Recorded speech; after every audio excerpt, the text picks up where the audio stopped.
Hello, everyone. Welcome to Joe Consumes Cinema. I'm your host. Look, Dylan, I can't tell you your son's name. It's just not within protocol, and I think it's a really bad idea. I realize you're upset, but like, what are you going to do? Bite me?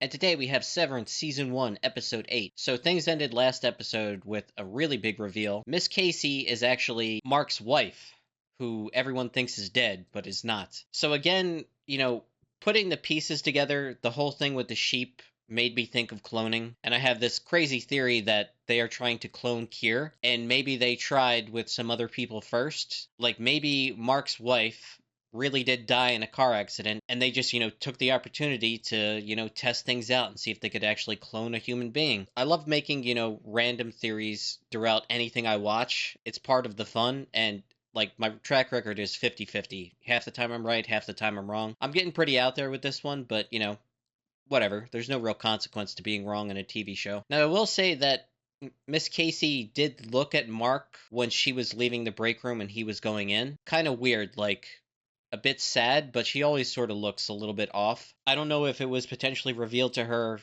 who her husband is and, what relationship she lost as a consequence of being here, or like the inside outside self thing, like it was revealed that, her outside self is, Miss So and so who's married to Mark, that type of thing. I would not put it past them to use any type of psychological torture that's, available to them. Something like that would really hurt, and I think they absolutely would use it. It even showed that they're willing to escalate things to, physical violence. The shot of Mark's knuckles after he went in there, and there was that really good transition from him going into the break room, and then he wakes up as his outside self at a bar on a date, and you just see his knuckles, and they're all red, like almost bleeding. So yeah, I think this episode is going to be all about the crew's attempt to rebel. They have that plan. They broke into the security room, and they see all, the different switches potentially turning people on and off at will. Milchek knows that Irving, got out somehow, so he's probably going to look at the security tape, so their window of opportunity to actually act should be pretty damn short. But I think they're committed at this point, and they're going to give it a good try. I'm rooting for them. I just don't think it will be successful at this point. I know there are more seasons, so something has to keep the show going. But yeah, honestly, I just want to get right into this one. This is the penultimate episode. It should be really good. Every episode has been really good. And before I begin, I have to once again go over the plan real quick. So the plan going forward is to do all of season 1, get those up as reactions on the channel, and then every season after that is going to be a Patreon exclusive, but you only have to sign up as a free member in order to access it, which anyone can do. It's literally a 2-minute process. You just sign up via email. That's it. It's just a way to,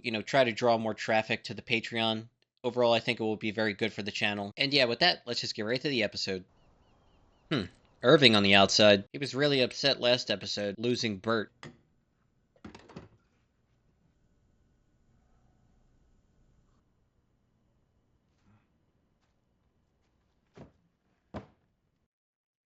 What the hell? That's an odd painting. Is that why he always sees black when he, like, hallucinates? A somewhat memory of his outside self painting with black? It seems to be a theme.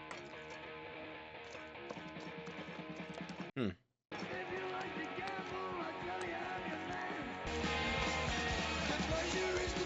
I do like Motorhead. This is a great song, too. Ace of Spades. Think you'll have it right. I'll get there. Is she gonna make it? She's gonna make it. I just wonder if it might be helpful for us to stand behind her and perhaps chant her name. What the fuck? Gonna be down to the wire. She'll make it. I know that this has been a trying quarter, and you have availed yourself well. Mr. Grainer sits with Kier now, and I imagine they're both very satisfied with you. Felt like a threat.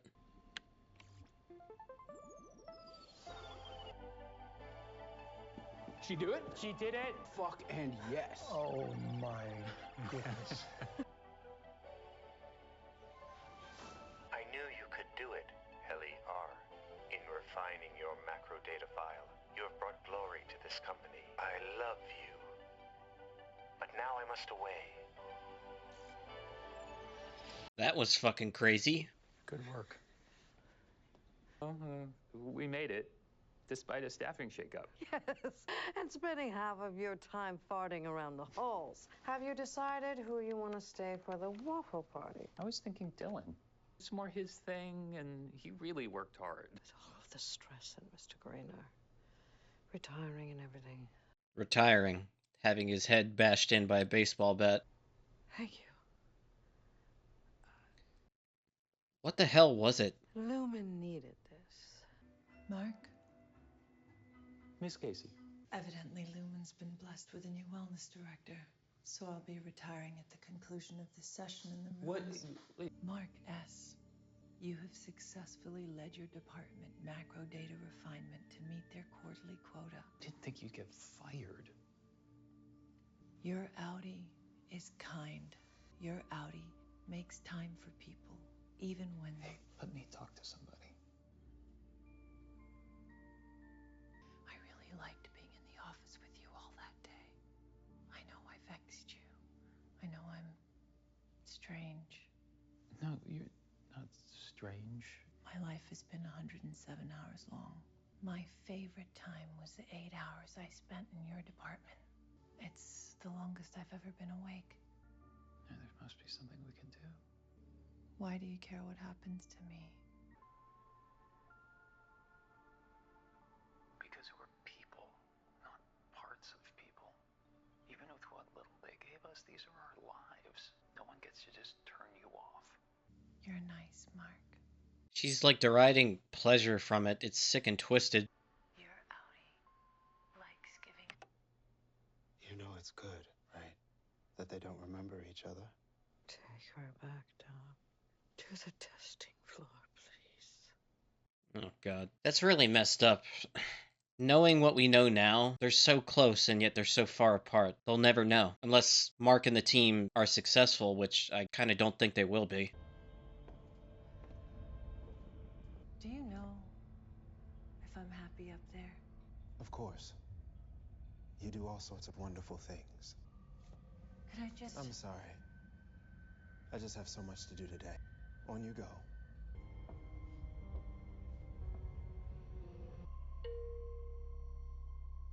Going down.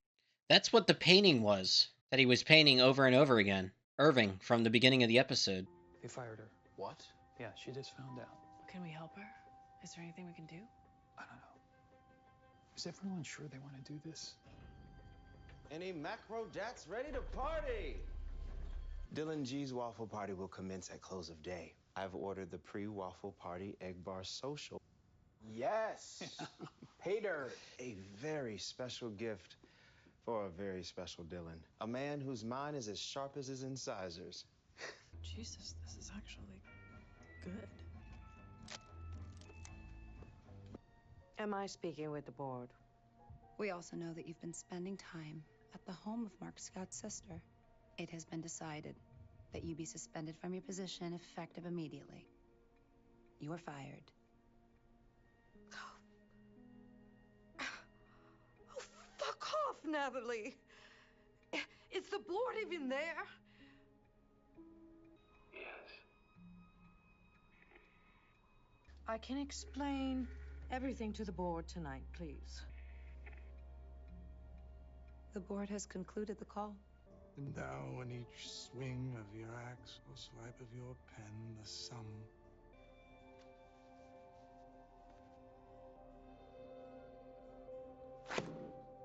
Wow. Little insult to the boss. I figured it out. The goats lay the eggs. Oh my god, you got it. You scared about tonight? Yeah. Scared of getting caught. They left us unattended and thought we'd be too dumb to notice. They won't see this coming. Or we won't wake up. Yeah, that is possible. I just hope it turns out I have things I care about. Like, for real. You pretended to care about me pretty well. You're easy to pretend to care about. Thank you. I need to see about a management issue and this party is over. This might be the perfect opening for them. Now, this is interesting. She's not severed. He's not severed either. So, what happens when you get fired in that position? Do you get killed? On you go then. Look, it's likely we'll all wake up around people. Could be driving or skiing, whatever we do up there. So be ready for anything as you go up the elevator. Find someone it seems you can trust and you tell them everything. We can't get distracted digging into our lives. Right. The mission is the priority. Our job is to taste free air. Your so-called boss may own the clock that taunts you from the wall, but my friends, the hour is yours. I read it too. Page 197 slabs. Let's find out what's for dinner. They're leaving Dylan behind. He's gonna turn off the switches. Maybe it's each other. That'd be a hoot. mid argument over car wash coupons. Honey, you're cutting them wrong.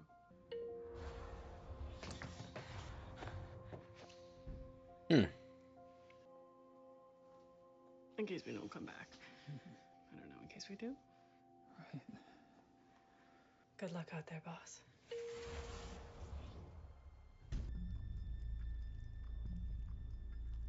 Don't set fucking fire until she fucking dies.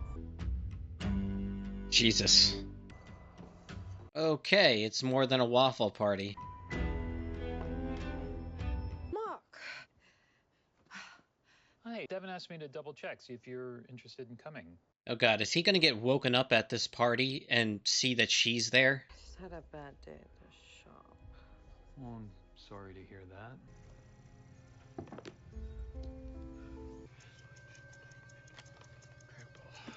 Thinking I might quit. Quit. Not sure I need it anymore. Get away from them, Mark. Come here.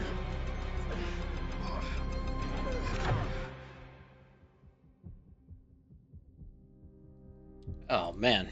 Okay, took some time just to gather my thoughts. So that was episode 8. It was damn good. Ended on a cliffhanger because, they came up with that plan. Dylan got the Waffle House prize because they hit their quota or whatever. And he volunteered to be the person that stays behind to actually go to the security department and, turn the switches so that people would wake up on the outside. It looked like Irving is alone in his place just painting. The thing he paints over and over again was the door that Miss Casey went through. The basement, I forget what they called it, but the basement department, experimental, whatever it was. It did not look good. I'm hoping she's not, being reprogrammed or something down there because, now that we know that she's Mark's wife, as soon as she goes down there, if she gets flipped on, is she a person trapped against her will? Does she just get turned off and put to sleep? Like, we don't know. But yeah, Irving was in his place painting. Helly was at some, ritzy party or something like that. We didn't see anybody. We just saw, her in, expensive earrings and she was drinking champagne. Mark was at his brother-in-law's, housewarming party or whatever the hell it was. They were reading their book or whatever, and he was having a conversation with Harmony, who just got fired from Lumen. So he's the one I'm most concerned about because he's going to wake up and be confronted face to face by his boss, who he knows is a monster. So yeah, if anyone's going to, react in the moments, it's probably going to be him to,